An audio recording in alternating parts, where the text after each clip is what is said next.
وهتقرأ أول 5 آيات من سورة الحجرات.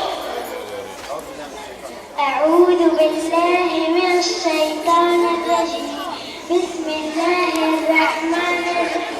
يا أيها الذين آمنوا لا تقدموا بين يدي الله ورسوله واتقوا الله إن الله سميع عليم. يا أيها الذين آمنوا لا ترفعوا أصواتكم فوق صوت النبي ولا تجهروا له بالقول كجهر بعضكم لبعض أن تحبط أعمالكم وأنتم لا تشعرون. إن الذين يغضون أصواتهم عند رسول الله أولئك هم الذين لهم مغفرة وأجر عظيم.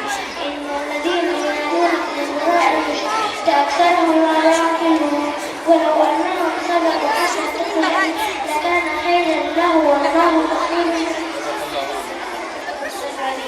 وين التسجيل يا ريت؟ سجلونا يا ريت.